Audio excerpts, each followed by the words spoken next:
മൂകം കരോതി വാചാലം പങ്കും ലംഘയത്തെ ഗിരിം യത്കൃപാത്തമഹം വന്ദേ പരമാനന്ദമാധവം.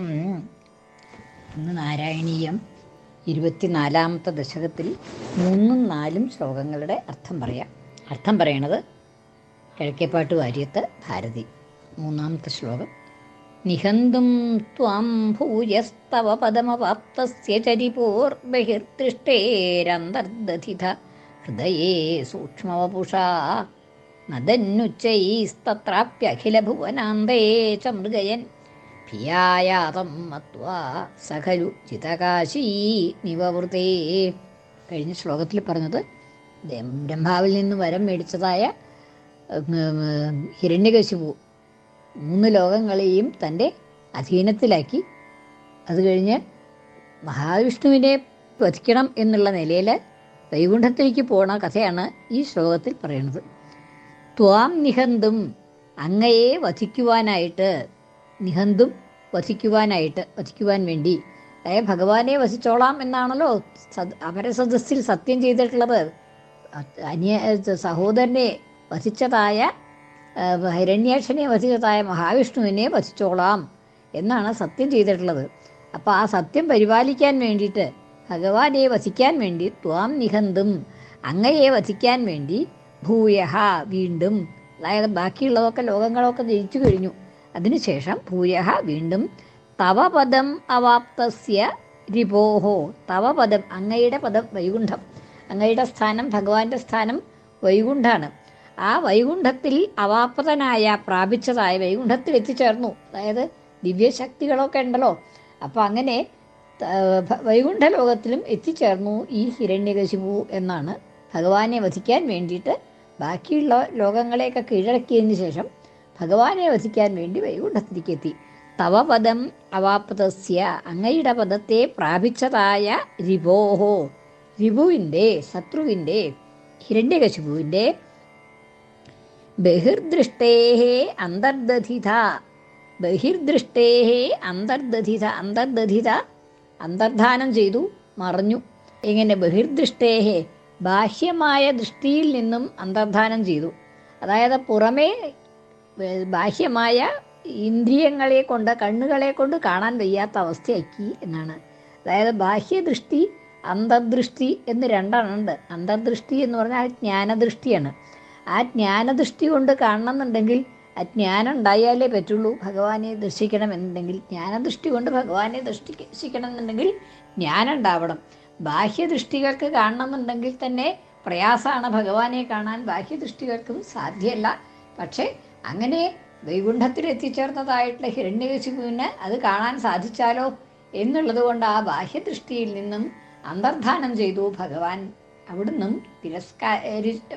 തിരോഭൂതനായി അവിടുന്ന് സ്വയം മറഞ്ഞു, ബാഹ്യദൃഷ്ടിയിൽ നിന്ന് മറഞ്ഞു. എന്നിട്ട് എന്ത് ചെയ്തു? സൂക്ഷ്മവപുഷ ഹൃദയേ സൂക്ഷ്മവപുഷ, എന്നിട്ട് ഹൃദയത്തിൽ സൂക്ഷ്മവപുഷായിട്ട് പ്രവേശിച്ചു. ഹിരണ്യകശിപുവിൻ്റെ ഹൃദയത്തിൽ പ്രവേശിച്ചു എന്നാണ്. ഹൃദയത്തിൽ പ്രവേശിക്കുമ്പോൾ പുറത്തെ കണ്ണുകൊണ്ട് കാണാൻ പറ്റില്ലല്ലോ. അങ്ങനെ സൂക്ഷ്മവപുഷ, അതിസൂക്ഷ്മമായിട്ടുള്ള ശരീരത്തോടു കൂടി ഹിരണ്യകശിപുവിൻ്റെ ഉള്ളിൽ പ്രവേശിച്ചു എന്നാണ്. ബഹിർദൃഷ്ടേഹേ അന്തർദധിത ഹൃദയേ സൂക്ഷ്മവപുഷ, ബഹിർദൃഷ്ടിയിൽ നിന്നും അന്തർധാനം ചെയ്തിട്ട് നിറഞ്ഞിട്ട് ഉള്ളിൽ പ്രവേശിച്ചു, ഹൃദയത്തിൽ പ്രവേശിച്ചു എന്നാണ്. ഹൃദയേ സൂക്ഷ്മവപുഷ, ഹൃദയത്തിൽ പ്രവേശിച്ചു ഭഗവാൻ. എന്നിട്ട് നദന്നുച്ചൈസ്തത്രാപ്യഖിലഭുവനാന്തേ ച മൃഗയൻ, അവനാകട്ടെ, ആ ഹിരണ്യകശിപു ആവട്ടെ, ഉച്ചൈഹി ഉറക്കെ, നദൻ, നദൻ എന്ന് വെച്ചാൽ ശബ്ദിച്ചുകൊണ്ട് ഉച്ചത്തിൽ ഗർജിച്ചുകൊണ്ട്, അതായത് ഭഗവാനെ തിരഞ്ഞ് നടക്കുകയാണ് ഉണ്ടായത്. അപ്പോൾ വൈകുണ്ഠത്തിൽ ചെന്നപ്പോൾ അവിടെയും കാണാനില്ല. അപ്പോൾ ഉച്ചത്തിൽ ഗർജിച്ചുകൊണ്ട്, നദൻ ഉച്ചൈഹി തത്ര അപി, അവിടെ ആ വൈകുണ്ഠത്തിലും, തത്രാപ്യഖിലഭുവനാന്തേ, എല്ലാ ഭുവനങ്ങളുടെയും അറ്റം വരെയും, എല്ലാ ഭുവനങ്ങളിലും 14 ലോകങ്ങളിലും തിരഞ്ഞു നോക്കി. അഖില ഭുവനാന്തേച്ച മൃഗയൻ തിരഞ്ഞു നോക്കിയിട്ട് ആ വൈകുണ്ഠത്തിലും ബാക്കി എല്ലാ ലോകങ്ങളിലും ഈ വിഷ്ണുവിനെ തിരഞ്ഞു കണ്ടില്ല. അതായത് ബാഹ്യദൃഷ്ടി കൊണ്ട് കാണാൻ പറ്റില്ലല്ലോ. ബാഹ്യദൃഷ്ടിയിൽ നിന്ന് അന്തർധാനം ചെയ്തു കഴിഞ്ഞു. പിന്നെ സ്വന്തം ഹൃദയത്തിലാണ് പ്രവേശിച്ചിട്ടുള്ളത്.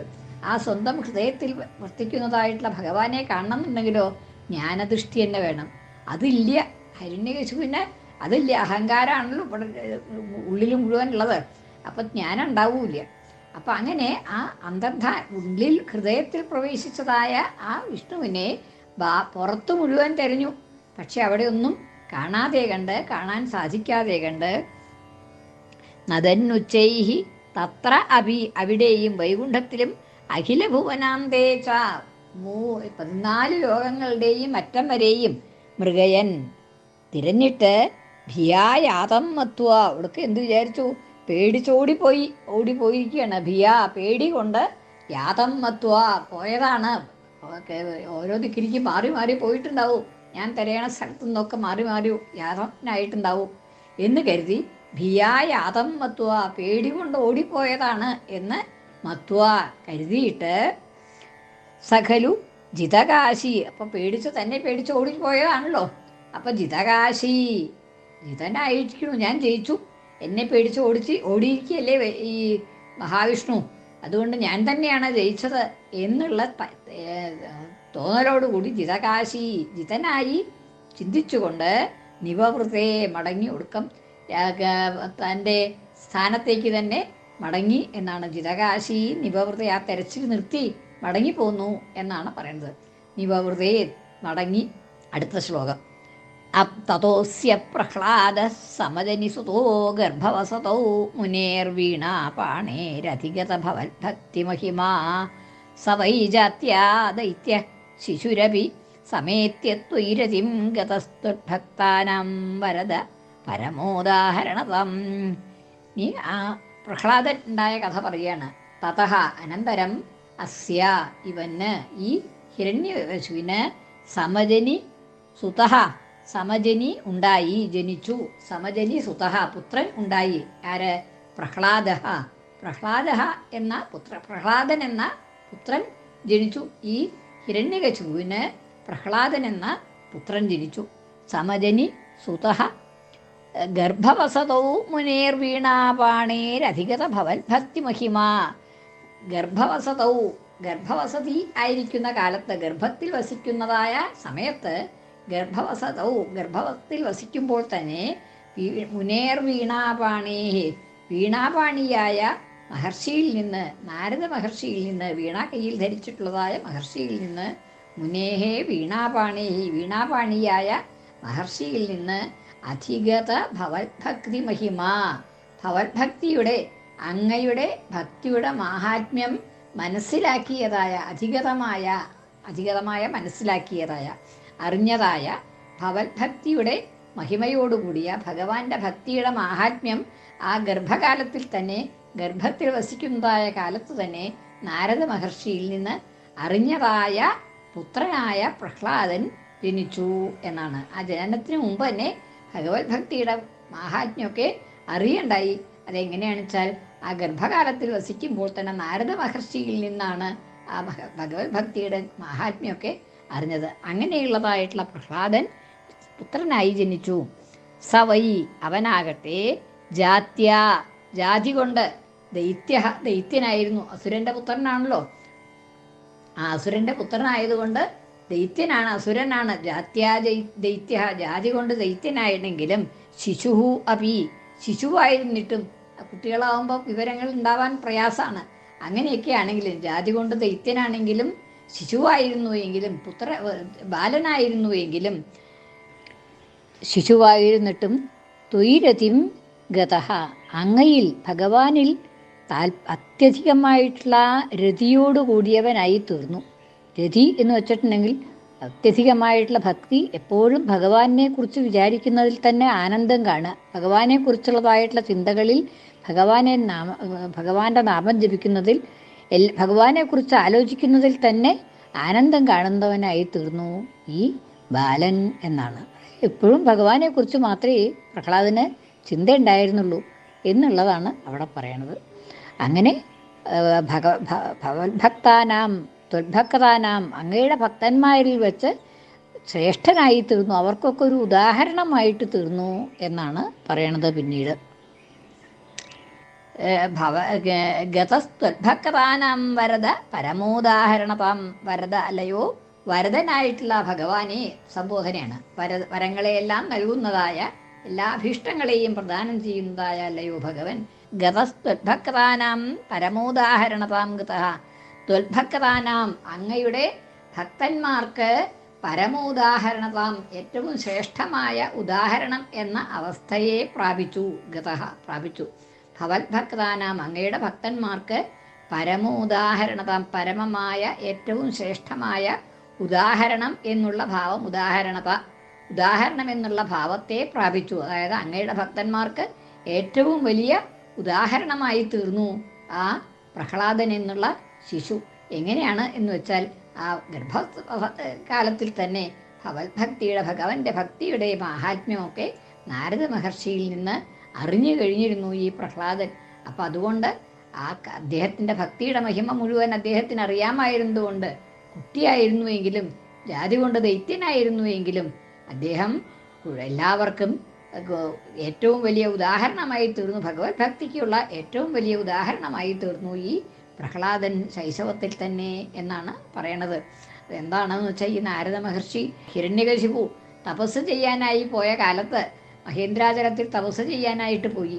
അങ്ങനെ ആ തപസ് ചെയ്യാനായിട്ട് പോയ കാലത്ത് ദേവന്മാര് ഇതന്നെ തരം എന്ന് വിചാരിച്ച് ആ പാതാളം ആക്രമിച്ച് അവിടെ ഉള്ളവരെയൊക്കെ തോൽപ്പിച്ച്, ദൈത്യന്മാരെയൊക്കെ തോൽപ്പിച്ച് കയാധുവിനെ, അതായത് ഹിരണ്യകശിപുവിൻ്റെ ഭാര്യയായിട്ടുള്ള കയാധുവിനെ പിടിച്ചു കൊണ്ടുപോയി സ്വർഗലോകത്തേക്ക് കൊണ്ടുപോകാനായിട്ട്, തൻ്റെ അധീനത്തിലായിട്ട് വയ്ക്കാനായിട്ട് ദേവേന്ദ്രൻ ഈ കയാധുവിനെയും കൊണ്ട് പോണ സമയത്ത് നാരദൻ വഴിക്ക് വെച്ച് കണ്ടു. അപ്പം നാരദൻ കണ്ടപ്പോൾ നാരദൻ പറഞ്ഞു, ഇത് ശരിയല്ല, അന്യൻ്റെ ഭാര്യയാണ്. അപ്പോൾ അന്യൻ്റെ ഭാര്യയെ പിടിച്ചു കൊണ്ടുപോകണത് ദേവേന്ദ്രന് ഒട്ടും യോജിച്ചതല്ല എന്നൊക്കെ പറഞ്ഞു. പക്ഷേ അങ്ങനെ അവിടെ ഈ കുട്ടി ഉണ്ടായി കഴിഞ്ഞാൽ, ഗർഭത്തിൽ ഒരു കുട്ടി ഉണ്ടായി കഴിഞ്ഞാൽ ഈ ഹിരണ്യകശിപുവിനെക്കാട്ടിലും കേമനാവും ഈ കുട്ടി. അപ്പോൾ അതുകൊണ്ട് ആ കുട്ടിയെ നശിപ്പിക്കണം, ജനിച്ചു കഴിഞ്ഞാൽ ഉടനെ ആ കുട്ടിയെ കൊല്ലാണ്ട് നിർത്തിയില്ല. അപ്പോൾ അതിന് വേണ്ടിയിട്ടാണ് ഈ കയാധുവിനെ പിടിച്ചു കൊണ്ടുപോകണത് എന്ന് പറഞ്ഞു. അപ്പോൾ നാരദൻ പറഞ്ഞു, അങ്ങനെയല്ല, ഭഗവാന്റെ അംശമാണ് ഈ കുട്ടി, ഭഗവത് ഭക്തനായിട്ട് വരും. അപ്പം അങ്ങനെയുള്ളതായിട്ടുള്ള ആ കുട്ടിയിൽ നിന്ന് എല്ലാവർക്കും, ലോകത്തിന് മുഴുവൻ നന്മയാണ് ഉണ്ടാവുക. അപ്പം അതുകൊണ്ട് ആ കുട്ടിയെ ഉപദ്രവിക്കരുത്, ആ കയാധുവിനെ ഞാൻ കൊണ്ടുപോയി പ്രസവം വരെ നോക്കിക്കോളാം എന്ന് പറഞ്ഞ് നാരദ മഹർഷി തൻ്റെ ആശ്രമത്തിലേക്ക് കൊണ്ടുപോവുകയാണ് കയാധുവിനെ ചെയ്തത്. അങ്ങനെ കയാധു കഴിഞ്ഞ് തിരിച്ചു വന്നതിന് ശേഷമാണ് കയാധുവിനെ ഹിരണ്യകശിപുവിന് കൊടുക്കണത്. അപ്പം അങ്ങനെ കയാധു നാരദ മഹർഷിയുടെ ആശ്രമത്തിൽ താമസിക്കുന്നതായിട്ടുള്ള കാലത്ത് നാരദ മഹർഷി കയാധുവിന് വേണ്ടിയിട്ടാണ് ഉപദേശിക്കുന്നത് മുഴുവൻ. ഭഗവത് ഭക്തിയുടെ മാഹാത്മ്യമൊക്കെ ഉപദേശിച്ചു കൊടുക്കുന്നതൊക്കെ കയാധുവിന് വേണ്ടിയിട്ടാണ്. പക്ഷേ ഗർഭിണിയായിരുന്ന കയാധു അതൊക്കെ കേട്ടു. ആ ഗർഭസ്ഥ ശിശു അത് മുഴുവൻ കേട്ടു. അങ്ങനെ ആ കുട്ടിക്കാലത്ത് തന്നെ, ജനിച്ചത് മുതൽ തന്നെ ഈ പ്രഹ്ലാദന് ഭഗവത് ഭക്തി അത്യധികമായിട്ട് ഉണ്ടായി. അങ്ങനെയാണ് ഉണ്ടായത് എന്നാണ് പറയണത് ഭാഗവതത്തിൽ. ഇവിടെ അത്രയൊന്നും വിസ്തരിച്ച് പറയണില്ല. ഗർഭവസതിയിൽ തന്നെ ഭഗവത് ഭക്തിയുടെ മഹിമ നാരദ മഹർഷിയിൽ നിന്ന് സിദ്ധിച്ചതായിട്ടുള്ള ആ ശിശു എല്ലാവർക്കും പരമോദാഹരണമായി തീർന്നു. ഭഗവത്ഭക്തന്മാർക്കൊക്കെ ഉദാഹരണമായിട്ട്, ശ്രേഷ്ഠനായ ഉദാഹരണമായി തീർന്നു എന്ന് മാത്രമേ ശ്ലോകത്തിൽ പറയുന്നുള്ളൂ. ഒന്നുകൂടി വായിക്കാം. നിഹന്തും ത്വം ഭൂയസ്തവ പദമവാപ്തസ്യ ചരിപോർബഹിർദൃഷ്ടേരന്തർദധിത ഹൃദയേ സൂക്ഷ്മവപുഷാ നദന്നുച്ചൈസ്തത്രാപ്യഖിലഭുവനാന്തേ ച മൃഗയൻ ഭിയായാതം മത്വാ സകലു ജിതകാശീ നിവവൃതേ. കൃഷ്ണാർപ്പണം. മലയാള പരിഭാഷ. വധിക്കാനായി നിന്നെ ദിതിജനഥ വന്നു തവ ഗൃഹേ ഭവാനെത്തി സൂക്ഷ്മം അസുരഹൃതി വാണങ്ങണുസമം. അവൻ ഗർജിച്ചിട്ടങ്ങവിടെ മുഴുവൻ ദിക്കുമുഴറി ഭവാൻ പേടിച്ചോടീതി മതമുടേ വന്നു തിരികെ. തതോസ്യ പ്രഹ്ലാദഃ സമജനിസുതോ ഗർഭവസതോ മുനേർവീണാപാണേരധിഗത ഭവത്ഭക്തിമഹിമാ സ വൈ ജാത്യാ ദൈത്യ ശിശുരപി സമേത്യത്വൈരതിം ഗതസ്ത്വഭക്താനാം വരദ പരമോദാഹരണതം. കൃഷ്ണാർപ്പണം. മലയാള പരിഭാഷ. അവനുണ്ടായി പ്രഹ്ലാദനൊരു മകനും ഗർഭസമയേ ഭവൽഭക്തി തത്വം സകലമറിവായി നാരദമുഖാൽ. അവൻ ബാലൻ ദൈത്യാംശജനവി ഭവാനിൽ രതിയുമായി ഭവദ്ഭക്തന്മാരിൽ വരദ പരമോദാഹരണമായി. സർവത്ര ഗോവിന്ദനാമ സങ്കീർത്തനം. ഗോവിന്ദ ഗോവിന്ദ.